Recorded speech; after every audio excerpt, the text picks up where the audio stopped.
a reintegration of POK with India to ensure a basic standard of living for the people of this region. Pakistan has clearly failed them now and again. Joining us on the show to talk more about this is going to be a slew of guests who are definitely going to lend their perspective. We have Rajiv Chunni, Chairman of SOS International, joining us on the show. Mr. Amjad Ayub Mirza, Pakistan POK human rights activist, and Major Mohammed Ali Shah, defense expert, also with us. And last but not the least, Joyita Basu, editor of the Sunday Guardian, will also be joining us momentarily. The protesters in POK are demanding justice. They're demanding action against the corrupt politicians of Pakistan. Ali, where do you stand on this? Do you think that it's too much for India to take this reintegration of POK? Vineet, it would not be too much only. We have trouble of our own, yes, but... so does every country. Yeah, so POK was our land very much. It was illegally occupied by Kashmir, by Pakistan. They had occupied Kashmir. So we should take back our land. The very fact is, it's about integration. It's not about integration. It's about getting it back. It's not about something else or, go and expanding our boundary. It's about getting what belonged to us, getting it back. It's as simple as that. So I think it's the right time actually, because see, people, if you see democratically, the people there do not want to be with Pakistan. In fact, they regret the decision that they came across the border and they settled here. In Pakistan, I'm talking about not even POK. In fact, in Pakistan.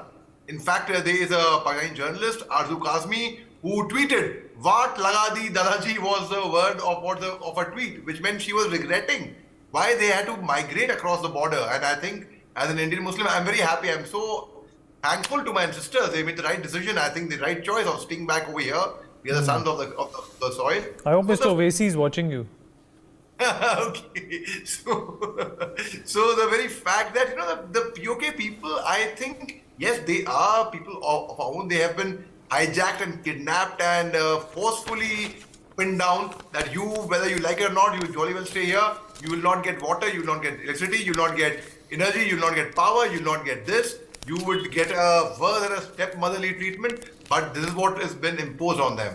So I think yes, we should actually get back POK, and I'm sure the international community would be in the favor of whoever's right, and we are right over here, so they definitely would favor us for that matter.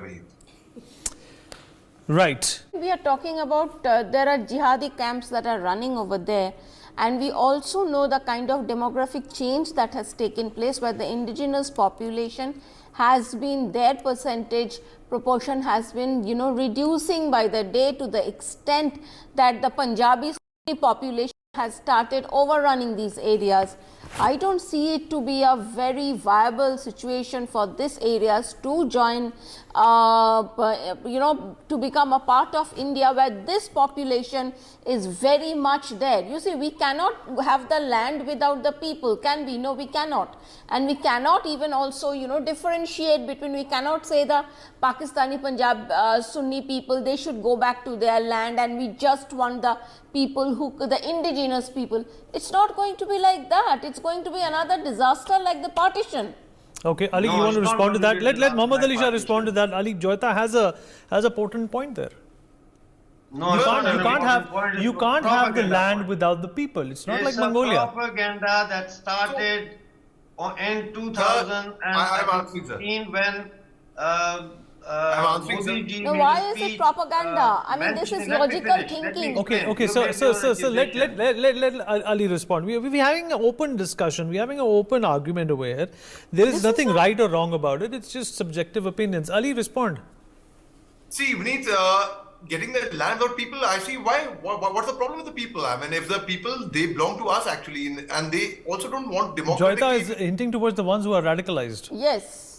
And there is a large section of that. There is a large section of a very radicalized population, and that those areas are being overrun by Punjabi Sunnis. No, it's so I don't think it's a very good idea to bring. Okay, let Ali respond. Let Ali respond. Okay, so let Ali also get a shot at this. Ali. See, you cannot filter out who is radicalized, who is not. Mathe pe likha to hai nahi. Now the very fact, the ones who are radicalized also, they would be people who would be radicalized. Even right now today, they would be people who would be radicalized citizens of India. Some of them would be radicalized as well. So, but we have a very befitting reply for the one who are radicalized. Whoever tries those radical stunts here will be shunted out, will get a tight slap. Do you think if Ali, if the government in fact goes on with something like this, the CAA might come into play?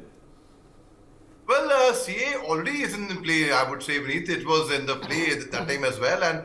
But then, what is CAA? The government should come out and they should communicate and clarify. Otherwise, even right-thinking people would feel that, oh, CA is going to work against us. I know a lot of right-thinking people who fell for it, saying that, oh, if the CA comes into play, then they will be shunted out of the country. That was the narration that went around, but that is not the case. I learned it much later. That is not the case actually. Even a right-thinking person like me, I was scared. I said, oh, if CA will come into play, I love my motherland, I'm a patriot, I can die for my country. Why should I would have to leave my country? I mean, that was the narrative going around.